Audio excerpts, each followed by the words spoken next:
faithfulness attracts the presence of God. And today we are going to talk is जो विश्वास है आपका वो परमेश्वर को भाता है. Faithfulness, विश्वास योग्य रहना परमेश्वर की उपस्थिति को आकर्षित करता है. To remain faithfulness attracts the God. So जब आप faithful रहते हैं, So when you remain faithful, जब आप परमेश्वर के लिए ईमानदार रहते हैं, when you are loyal to God, परमेश्वर आपको इस्तेमाल करना प्रारंभ करता है. you know then God start using you. या मुझे ऐसे साधारण शब्दों में कहना चाहिए Or let me tell you in simple words, कि जब आप परमेश्वर के लिए ईमानदार रहते हैं, you know when you are loyal to God, परमेश्वर आपको इस्तेमाल करता है. you know God start using you. और जब प्रभु आपको इस्तेमाल करता है, इसका मतलब वो आपके नजदीक रहता है. And you know when God start using you, it means that he's near to you. तो हमें ये बात को समझने की जरूरत है. And we need to understand this. जब आप प्रभु के लिए ईमानदार रहते हैं, When you are loyal to God, परमेश्वर की प्रेजेंस को प्रभु के प्रेजेंस को आप अट्रैक्ट करते हैं. you know then you attract the presence of God. और जब आप प्रभु के प्रेजेंस को अट्रैक्ट करते हैं, And when you attract the presence of God, आप अपने परमेश्वर को अपने नजदीक पाते हैं. then you see your God near to you. I want you to understand the whole concept. मैं चाहता हूं कि आप इस कंसेप्ट को समझें. आप इस पूरे संदर्भ को, पूरी बात को समझे, जिससे कि आप आज के वर्ड को आप समझ पाए. So that you need to understand the whole concept so that you can understand and listen it carefully. आप में से सभी को पता है कि जब नूह अपने जीवन में अपने समय में जी रहा था, You know, everybody knows that when Noah was living in his time, और उस समय परमेश्वर को कोई भी फेथफुल व्यक्ति नहीं मिला. and at that moment God couldn't find any kind of faithful person सिर्फ नूह को छोड़कर वहां पर कोई भी ईमानदारी से चलने वाला व्यक्ति नहीं था. except Noah. There was none other those who were walking in loyalty. So when he was walking faithfully to God, वो जब उस विश्वास योग्य में परमेश्वर के साथ he चल was रहे a थे, righteous person. और वो एक धार्मिक था. So God helped him and God saved him. परमेश्वर ने उससे बचाया और उसकी मदद की. It means when he was faithful to God, जब वो विश्वास योग्य था परमेश्वर के प्रति, the presence of God was attracted to him. और परमेश्वर की उस उपस्थिति उसके प्रति आकर्षित कर The रही थी. plans of God came to his life. और परमेश्वर की योजनाएं उसके जीवन में आई. When Mary was faithful to God, और जब मरियम परमेश्वर के प्रति विश्वास योग्य थी, Bible says she received the grace of God. और उन्होंने परमेश्वर का उद्धार पाया. It means God attracted by her faithfulness. इसका मतलब है कि परमेश्वर मरियम के उस विश्वास के कारण उनके प्रति आकर्षित हुआ. विश्वास योग्य योग्यता, कारण, not faith but faithfulness. उसके विश्वास योग्यता के कारण परमेश्वर ने मरियम का इस्तेमाल किया. Due to her faithfulness, God used Mary. आज हम लोग इसी बात पर हम लोग चर्चा करने वाले हैं. And today we are going to talk about this. जब आप फेथफुल रहते हैं, You know, when you stay faithful, परमेश्वर आपको इस्तेमाल करता है. God start using you. क्योंकि जब प्रभु आपको इस्तेमाल करता है, You know, when God start using you, प्रभु आपसे बात करेगा, then God will talk to you. प्रभु आपको इंस्ट्रक्शन देगा. God will give instructions to इसका you. मतलब यह है कि आप प्रभु की प्रेजेंस में, उसकी उपस्थिति में रहने लगेंगे. It means that you are walking in His presence, and yes.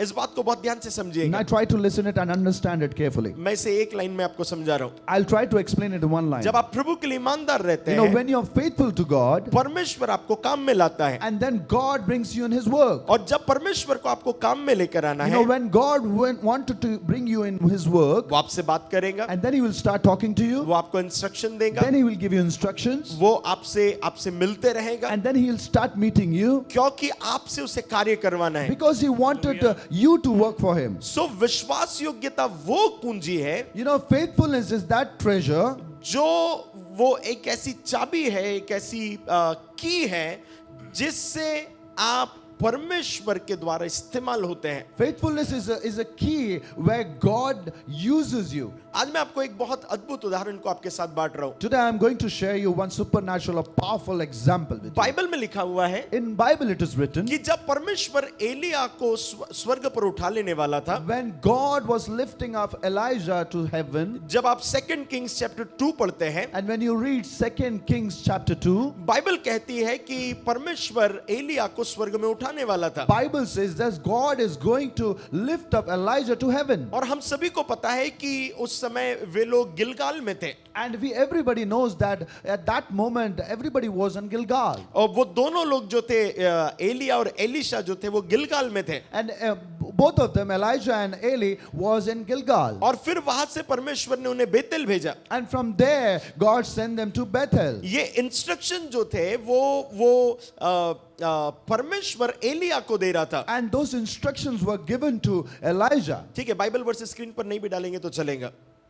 सो जब एलिया को परमेश्वर भेज रहा था, When God was sending this instruction to तो Elijah, परमेश्वर ने गिलगाल से बेतेल भेजा, and he sent him from Gilgal to Bethel, Bethel से जेरिको भेजा, from Bethel to Jericho, Jericho से जॉर्डन भेजा। from Jericho to Jordan. सो ये सारे इंस्ट्रक्शन परमेश्वर एलिया को दे रहा था, And these all instructions were given to Elijah. मगर जो एलिशा था वो उसके साथ जाना पसंद कर रहा था। And Elisha was happy to go with him. Elia ने उससे कहा भी कि तू मत चल, परमेश्वर मुझे भेज रहा है। Elijah told that you don't come along with me because God is sending me. मगर एलिशा कहता है कि तेरे और परमेश्वर के जीवन की शपथ, मैं तेरे साथ ही चलूंगा। Elijah promised on behalf of God that I will go along with you. और आपको पता है कि जैसे ही वो जॉर्डन पहुंचने लगे, And you know that the moment when they reached Jordan, और बाइबल कहती है कि एलिया ने एलिशा से पूछा कि तू क्या चाहता है कि मैं तेरे लिए करूं। and then Elijah asked Elisha that what can I do for you? और बाइबल कहती है कि उसने कहा कि मुझे तेरा दुगना भाग चाहिए, तेरे अभिषेक का दुगना भाग चाहिए। And Bible says that he said that I want your twice, I mean Double portion. double portion. इसका मतलब यह है It means कि परमेश्वर एलिया को तो लेकर जा रहा था, it means that God is going to take Elijah, मगर परमेश्वर एलिशा की फेथफुलनेस को चेक कर रहा था। but God was checking Elisha's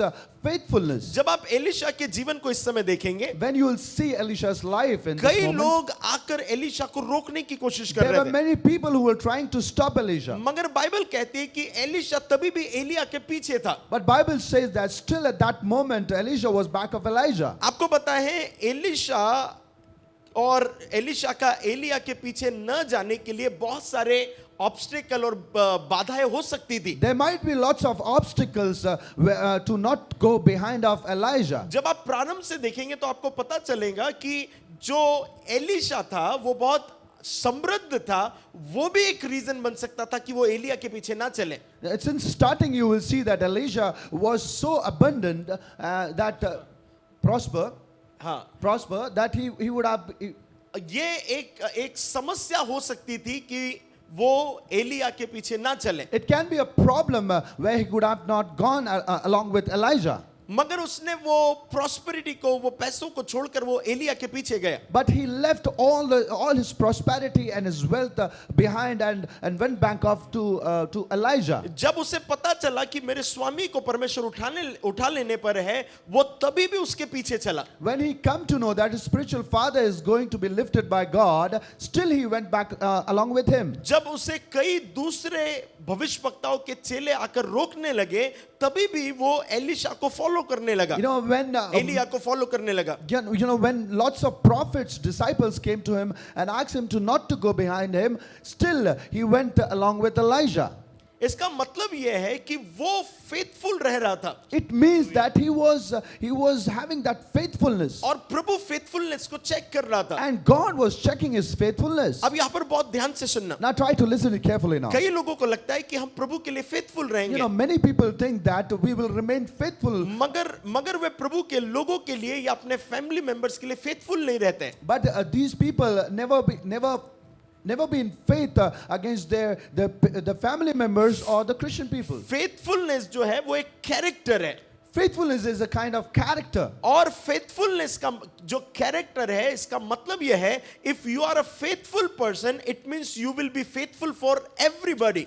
Faithfulness means अगर आप विश्वास योग्य हैं, इसका मतलब आप हर एक इंसान के साथ विश्वास योग्य रहेंगे। You need to understand one thing very carefully. आपको एक चीज बहुत ध्यान से समझना चाहिए। Faithfulness is a character. Faithfulness विश्वास योग्य एक स्वभाव है, It's a character of a person. एक इंसान का स्वभाव है। So it means if you are saying that I am a faithful person, अगर आप कहते हैं कि मैं एक विश्वास योग्य इंसान हूं, if I say I am a faithful person, अगर मैं कहूं कि मैं एक विश्वास योग्य इंसान हूं, and if I say I will be faithful to Pastor Ashish but I will not be faithful to Brother Thomas, और मैं अगर कहूं कि मैं पास्टर आशीष के साथ विश्वास योग्य रहूंगा बट थॉमस भाई के साथ नहीं रहूंगा, it means I am not a faithful person. इसका मतलब यह है कि मैं विश्वास योग्य इंसान नहीं हूं। But the one who is faithful person, जो विश्वास योग्य है, he will be faithful for everybody. वो हर एक इंसान के साथ विश्वास योग्य रहेगा। He will be faithful for Pastor Ashish. वो पास्टर आशीष के साथ विश्वास योग्य He रहेगा। will be faithful for Brother Thomas. वो भाई थॉमस के साथ विश्वास He योग्य will be रहेगा। faithful to his wife, वो अपने पत्नी के साथ विश्वास योग्य रहेगा। to his children. वो अपने बच्चों के साथ To his विश्वास योग्य, church. वो अपने चर्च के साथ He will रहेगा। be faithful for every single वो person. हर एक इंसान के साथ विश्वास योग्य रहेगा। But the thing is that people say I am faithful to God. But यहाँ एक बात है कि लोग कहते हैं कि मैं परमेश्वर के साथ विश्वास योग्य हूँ, I am faithful for certain people, मैं बस कुछ लोगों के साथ विश्वास योग्य हूँ, but I am not faithful for everybody. But मैं हर एक के साथ विश्वास योग्य नहीं हूँ। But the faithfulness is a character. जो विश्वास योग्य है वो एक Faithfulness is a character. विश्वास योग्य एक स्वभाव है। If you are faithful for one person, अगर आप एक इंसान के लिए विश्वास you योग्य will be हैं, faithful for everybody. वो आपको हर एक इंसान के साथ विश्वास योग्य रहना चाहिए। There are few persons they will say like this, कुछ लोग हैं जहाँ यहाँ पर जो कह सकते हैं I just need to be faithful to God, मुझे सिर्फ परमेश्वर के साथ विश्वास योग्य रहना but I काफी will है, not faithful for persons and people. But मैं किसी और के साथ विश्वास योग्य नहीं रह सकता। They want that faithfulness to God, but they will not faithful for their family members. वो परमेश्वर के साथ विश्वास योग्य तो रहेंगे बट वो अपने परिवार के साथ विश्वास योग्य नहीं रह It पाएंगे। means you do not have that character. इसका मतलब है आपके पास वो स्वभाव नहीं है। It means you are not faithful person. इसका मतलब आप विश्वास योग्य नहीं है। If you will be a faithful person, अगर आप विश्वास योग्य रहते हैं, you will attract God's presence. आप परमेश्वर की उपस्थिति को अट्रैक्ट करेंगे। Elisha was faithful for his master. Elisha अपने स्वामी के प्रति विश्वास योग्य था। He was faithful till the end of his life. वो अपने अंत तक, अपने जीवन के अंत तक विश्वास योग्य रहा। You need to understand one thing. आपको एक बात ध्यान से समझनी चाहिए। What would happen if he will not have followed his master? सोचिए कि अगर उसने अपने स्वामी को फॉलो नहीं किया हो, He would not have received that double portion. आप उनको वो दुगना भाग अपने स्वामी का नहीं मिलता। Because Elijah said, if you will see me while I am traveling and going to the sky, if you will see me, then only you will receive the double portion. तब एलाइजा ने कहा, जब मैं ऊपर स्वर्ग में उठाया जाऊंगा, अगर जब मुझे आप देखोगे तभी आपको वो दुगना भाग मिलेगा। Just imagine if he would have left him before that. सोचिए अगर एलाइजा उसे पहले ही छोड़ चुका होता। But Bible says he was faithful till the end. और बाइबल कहती है कि वो अंत तक विश्वास योग्य रहा। I'm telling you, church, मैं आपसे कहना चाहता हूं कलीसिया, if you want to be faithful to God, अगर आप परमेश्वर के प्रति विश्वास योग्य रहना चाहते हैं, first you need to faithful for your own people. पहली चीज है कि आपके अपने लोगों के साथ आपको विश्वास योग्य होना If you are होगा। not faithful for your own people, अगर आप अपने लोगों के साथ विश्वास योग्य नहीं है, if you are not faithful for the authorities God has given you, अगर आप उन अथॉरिटीज के साथ जो परमेश्वर ने दी है, अगर आप उनके साथ विश्वास योग्य नहीं if है, you are not faithful for your husband and wife, अगर आप अपने पति या पत्नी के साथ विश्वास योग्य नहीं if है, you are not faithful for your pastor, अगर आप अपने पास्टर के प्रति, पासवान के प्रति विश्वास योग्य नहीं है, you won't see the hand of God in your life. आप परमेश्वर का हाथ अपने जीवन में नहीं देख Bible पाएंगे। says Elisha, he was faithful till the end for his master. Bible कहती है कि एलाइजा अपने स्वामी के प्रति अपने जीवन के अंत तक विश्वास योग्य रहा।